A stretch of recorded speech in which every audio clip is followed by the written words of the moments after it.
Israel और फिलिस्तीन में हिंसक युद्ध जारी है और सिचुएशन बद से बदतर होती जा रही है।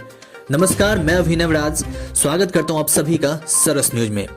जिस तरह से इजराइल और फिलिस्तीन एक दूसरे को मुंहतोड़ जवाब देने में लगे हैं, स्थिति और अधिक बदतर होने की आशंका जताई जा रही है। लेकिन क्या आपको मालूम है कि इस युद्ध की वजह क्या है?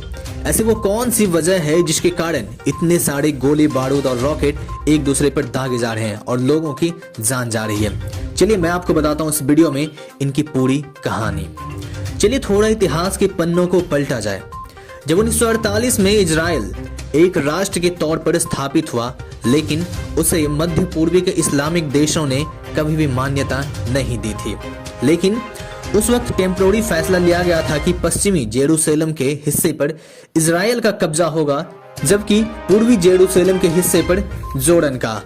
लेकिन इस बंटवारे से इजराइल बिल्कुल भी खुश नहीं थे। उनका मानना था कि पूरा का पूरा जेरूसलम हमारा है। इसलिए जब 1967 में इजराइल ने सीरिया, जॉर्डन और फिलिस्तीनियों से युद्ध लड़ा तो उसे पराजित करके पूर्वी जेरूसलम और वेस्ट बैंक पर कब्जा कर लिया था।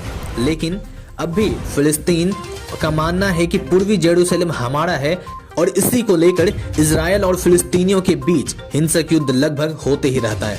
लेकिन इस बार स्थिति अधिक बदतर हो गई है। पूर्वी जेरूसलम में ईसाई, इस्लाम और यहूदी तीनों धर्म के लोग रहते हैं और तीनों धर्म के लोग इस जगह को अपने धर्म के दृष्टिकोण से पवित्र स्थल मानते हैं।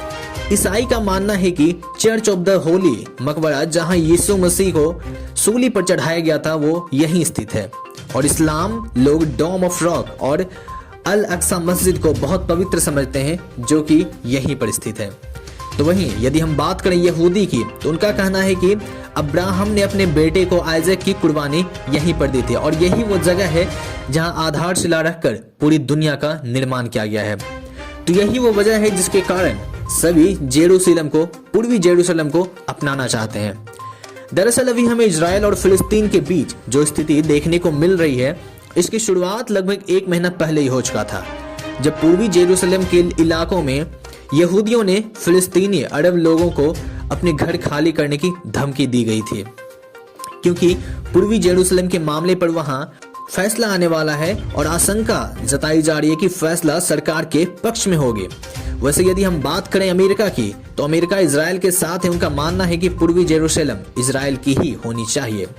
यह हिंसक युद्ध 7 मई को और अधिक बढ़ गई, जब रमजान महीने का आखिरी शुक्रवार 7 मई को जब फिलिस्तीनियों पूर्वी जेरूसलम के एक मस्जिद में नमाज करने पहुंचे तो इजराइल के सुरक्षा बलों से हिंसक झड़प हो गई थी। जबकि 11 और 12 मई की रात की घटना के साथ एक तरह से युद्ध का आगाज हो गया, क्योंकि फिलिस्तीनी अरब लोगों का एक आतंकवादी संगठन जिसका नाम हमास है, हमास के आतंकवादी इजराइल के टेलीवीव, स्कैलोन और होलुन शहर पर 100 मिसाइल दागे, जिसके बाद इजराइल में भगदड़ मच गई और लोग जान बचाकर भागने लगे।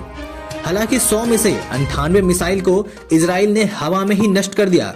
सिर्फ 2 मिसाइल ही कुछ क्षति पहुंचा सकी थी। लेकिन इस घटना के बाद इजराइल ने भी मुंहतोड़ जवाब दिया। अब देखना यह होगा कि इसका अंजाम क्या होता है। उम्मीद करते हैं कि पूरा मामला आपको अच्छे से समझ में आया होगा। तो वीडियो को लाइक करना नहीं भूलें और चैनल को सब्सक्राइब करें। धन्यवाद।